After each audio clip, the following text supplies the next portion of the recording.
It was a regular day in the cafe, the kind where people's conversations blurred into a background hum, broken only by the occasional clink of dishes or the hiss of the coffee machine. Edward, 89 years old, stepped inside, his walking stick tapping softly against the floor.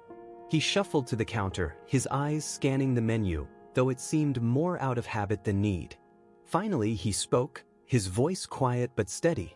"Excuse me," he said, looking up at the young cashier. "Could I get a simple ham sandwich, please?" The cashier barely glanced at him, her fingers still tapping on the register as she answered with a clipped tone, "We don't have that on the menu anymore." Edward hesitated, looking down at the coins in his hand. "I see. Well, just something simple then, if it's not too much trouble."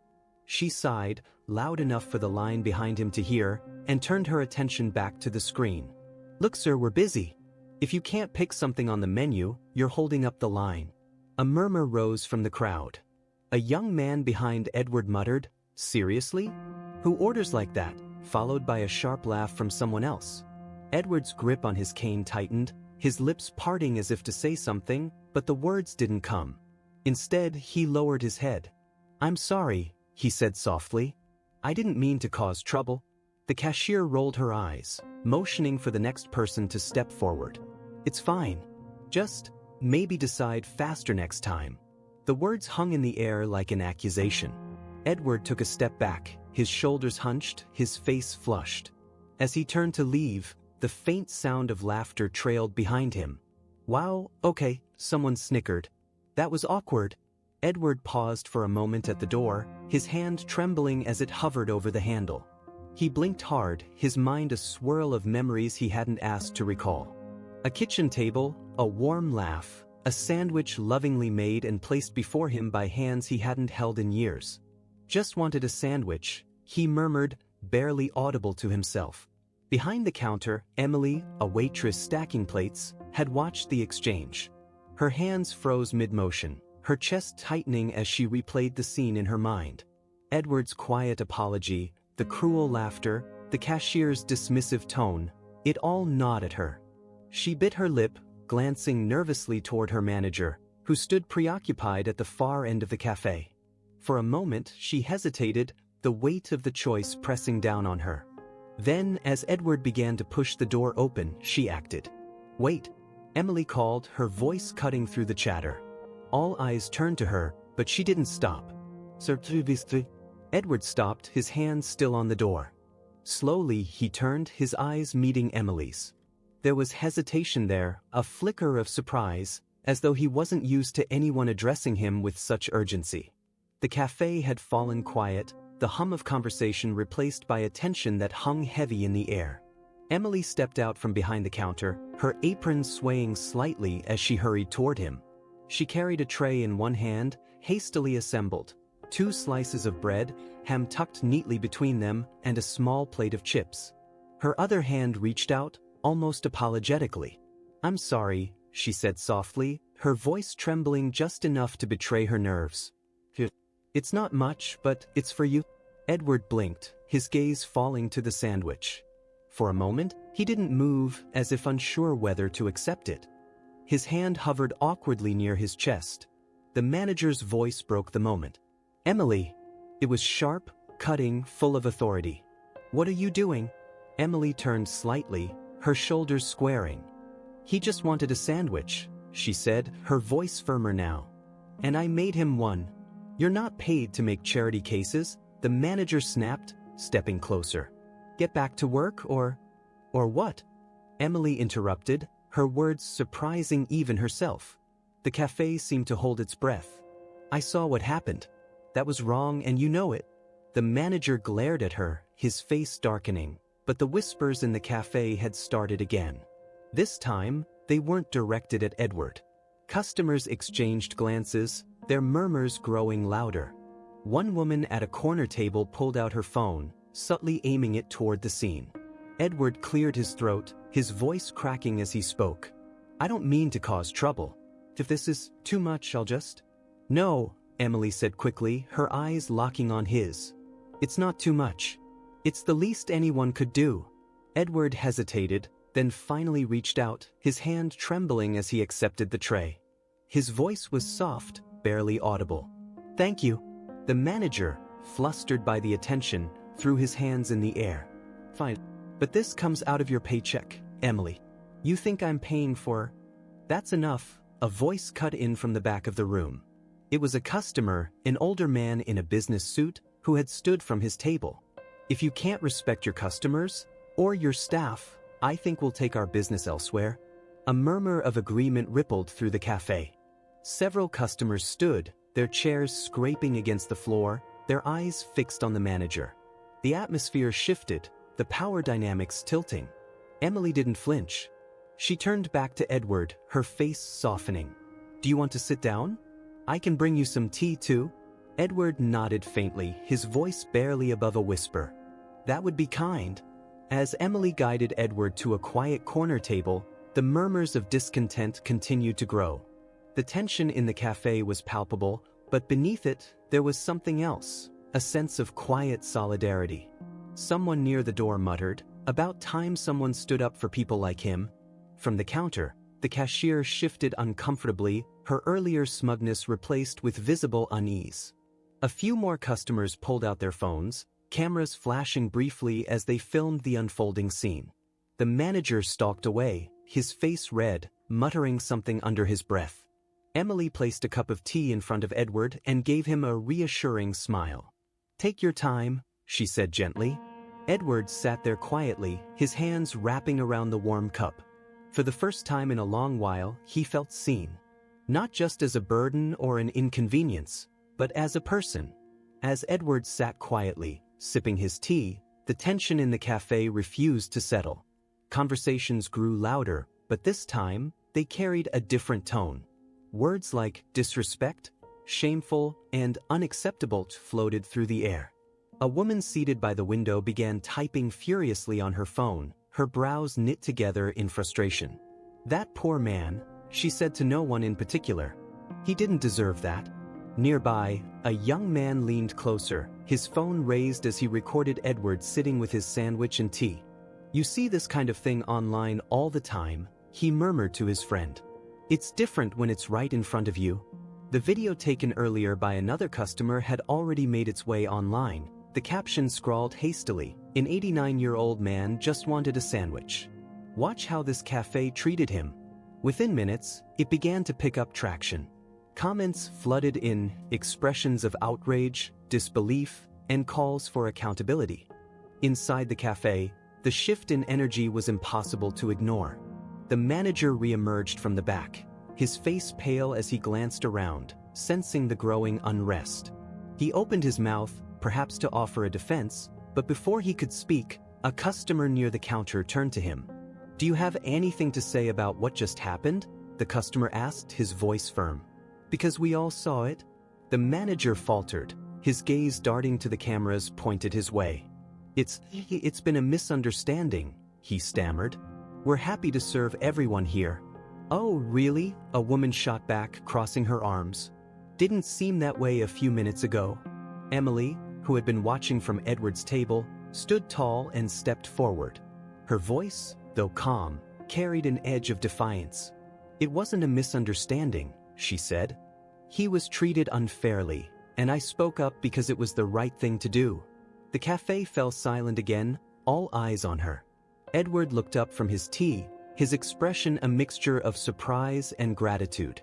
One of the customers, a man in his 30s wearing a business jacket, approached Emily. "You handled this with more grace than anyone else here," he said. Then, turning to the crowd, he added, "I think we all know who deserves to be running this place." A smattering of applause broke out, hesitant at first but quickly growing louder. The manager's face flushed as he glanced at the door, muttering under his breath before retreating to the back once more. As the applause subsided, Edward stood, his cane trembling slightly in his hand.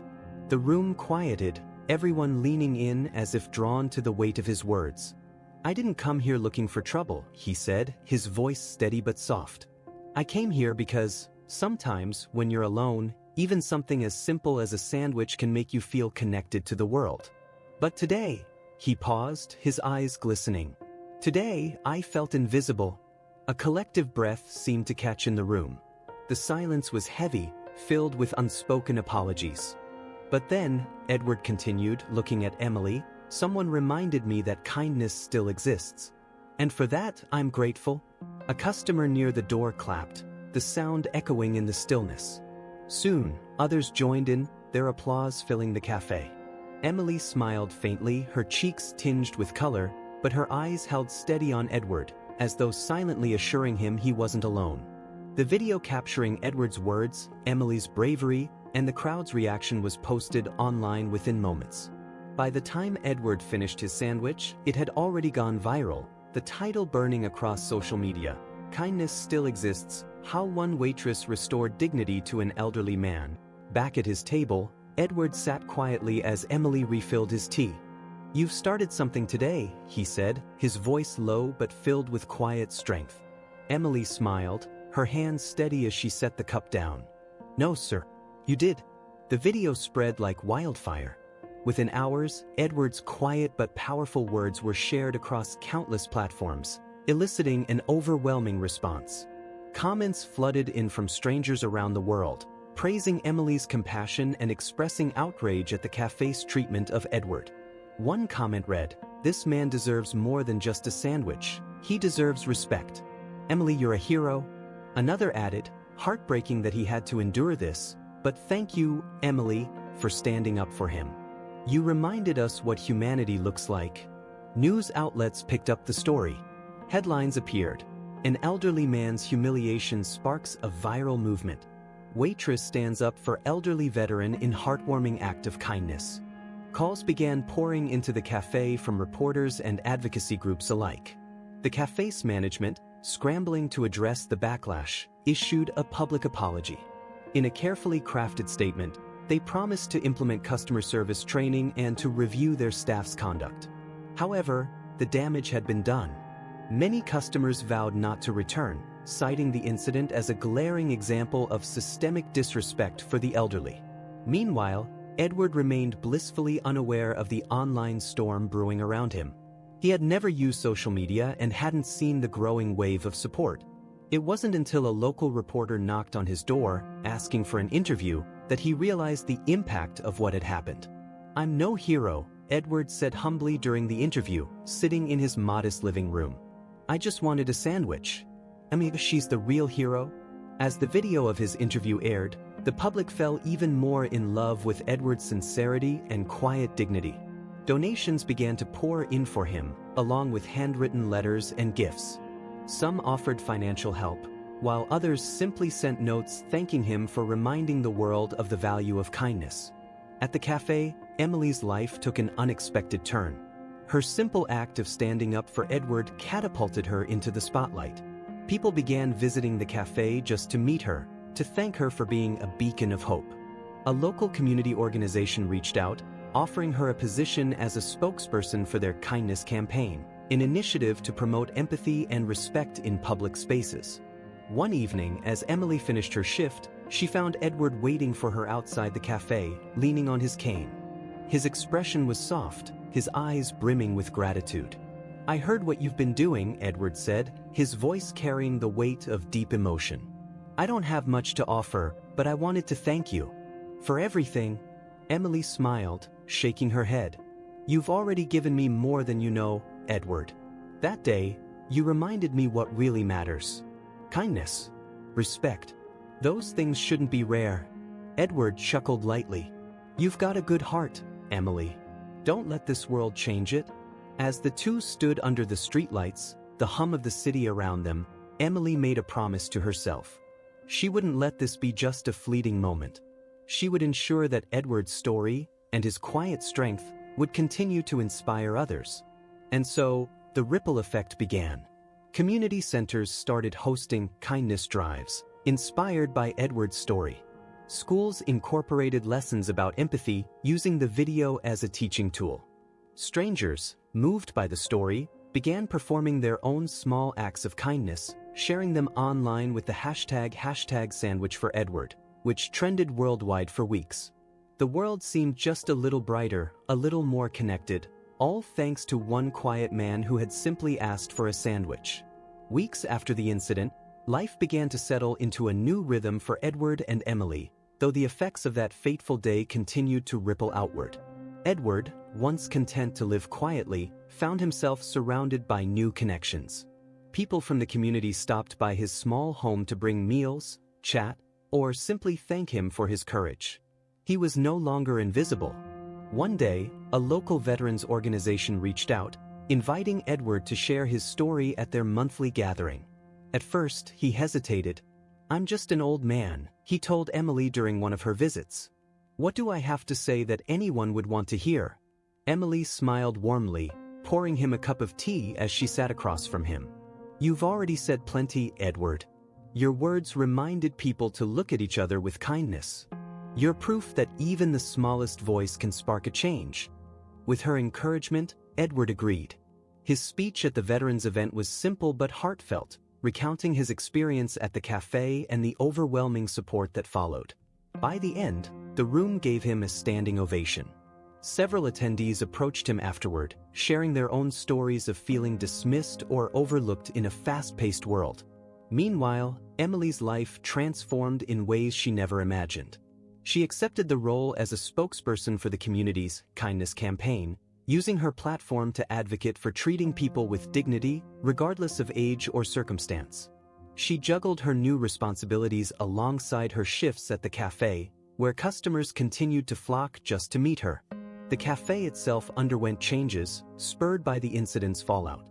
A respect and care policy was implemented, and the management organized free meals for seniors every Wednesday. Emily's coworkers treated her with a newfound respect, and even the once dismissive cashier seemed humbled by the events. One sunny afternoon, Emily invited Edward to join her for a special celebration at the café. She had kept it a secret, wanting to surprise him. When they arrived, the room was filled with smiling faces, regulars, veterans, and community members who had all been touched by his story. A small plaque hung on the café wall, unveiled with great fanfare. It read, "In honor of Edward, whose quiet strength reminded us all to choose kindness." Edward's eyes widened, his lips trembling as he read the words. He turned to Emily, his voice thick with emotion. "I never thought, never dreamed something like this would happen." Emily squeezed his hand. "You deserved it, Edward. You reminded all of us what really matters." The celebration was filled with laughter, stories, and heartfelt toasts. Toward the end of the gathering, a young boy approached Edward with a notebook in hand. "Mr. Edward," he said shyly, "can you tell me what it was like to be a hero?" Edward knelt slowly, his cane steadying him as he looked the boy in the eyes. "Son," he said softly, "a hero isn't someone who does something big. It's someone who does something small, something kind, when it matters most." The boy nodded, his eyes wide with understanding. He scribbled Edward's words into his notebook and ran back to his parents. As the sun began to set, Edward and Emily sat together outside the café, watching the golden light paint the streets. Edward took a deep breath, a rare sense of contentment settling over him. "For so long I thought I was forgotten," he said quietly. "But now, I see that I wasn't invisible. I just needed someone to remind me." Emily smiled, her voice filled with warmth. "And now you've reminded so many others." In the weeks and months that followed, Edward, Emily, and the community continued to build on the lessons of that day. They organized more events, started programs to connect with seniors, and inspired a wave of kindness that stretched far beyond their small town. Edward, once defined by quiet solitude, became a symbol of resilience and dignity. And Emily, with her unshakable courage, showed the world that even the smallest acts of compassion can change lives. Together, they proved that kindness doesn't just transform a single moment, it can change the course of a lifetime. Months had passed since the incident at the café, but the bonds forged in its wake only grew stronger. Edward, once a man accustomed to solitude, now had a life brimming with connections and purpose. He had become a quiet beacon in the community, a living testament to the transformative power of kindness. On a crisp morning, Edward prepared to visit the café for the first time since the celebration. He straightened his jacket, carefully tucked a folded letter into his pocket, and set out with his cane tapping steadily against the pavement. When he arrived, Emily greeted him at the door with her characteristic warm smile. "We've missed you here," she said, leading him to his favorite corner table. The plaque on the wall caught his eye, and his heart swelled with gratitude. But today, he had come with something specific in mind. Over tea, he shared stories with Emily about the letters he had received, the strangers who had stopped him on the street, and the veterans he had met who resonated with his experience. Then, as the conversation lulled, he pulled the folded letter from his pocket and handed it to her. "I wanted you to see this," he said, his voice steady but soft. Emily unfolded the letter, her brow furrowing as she read the neat handwriting. It was from a man in a nearby town who had seen the viral video and written to Edward. "Dear Mr. Edward," the letter began. "Your story reminded me of my own father, who passed away last year. I regret that I didn't always treat him with the respect he deserved. Watching you and seeing how Emily stood up for you changed something in me. It made me realize it's never too late to honor the people we love. Thank you for that reminder." Emily's eyes glistened as she finished reading. She folded the letter carefully and set it down. "You've touched so many lives, Edward. More than you even realize." Edward smiled faintly. "It's not just me. It's all of us. That's the lesson, isn't it? One act of kindness leads to another, like a thread weaving us all together." As the cafe hummed quietly around them, a familiar voice broke through. It was the young boy who had asked Edward about being a hero at the celebration. He approached the table with a sketchpad in hand, holding it out shyly. "I made this for you, Mr. Edward," he said, his small voice trembling with pride. Edward took the sketchpad and opened it to reveal a hand-drawn picture of himself, Emily, and the cafe. Above the drawing, the boy had written in bold letters, "Heroes live here." Edward's hand trembled slightly as he traced the lines of the drawing. He looked up at the boy, his voice thick with emotion. "This is the finest gift I've ever received. Thank you." The boy beamed, and Emily leaned over to admire the drawing. "You've captured the spirit of this place perfectly," she said, ruffling the boy's hair. As the boy ran back to his parents, Edward leaned back in his chair, the drawing resting gently in his lap. He turned to Emily, his gaze steady. "Do you think he's right?" he asked. Emily tilted her head. "About what?" Edward gestured to the words on the drawing. "That heroes live here?" Emily placed her hand over his. "I do. But not because of what happened that day. It's because of what we've built since. This isn't just a cafe anymore, Edward. It's a home. For you, for me, for anyone who needs a little kindness." Edward's eyes misted, but he nodded. "A home," he repeated. "I like the sound of that." Outside, the sun began to dip, casting a warm golden glow over the cafe. Inside, Edward and Emily sat together, surrounded by the gentle hum of laughter, conversation, and the occasional clink of cups. The space, once a source of pain, had transformed into a haven of connection and love. And as Edward looked around, he felt something he hadn't felt in years, a profound sense of belonging. The past, though a part of him, no longer defined him. It had shaped him, yes, but now he was free to live fully in the present, surrounded by the bonds forged from a single, simple act of kindness.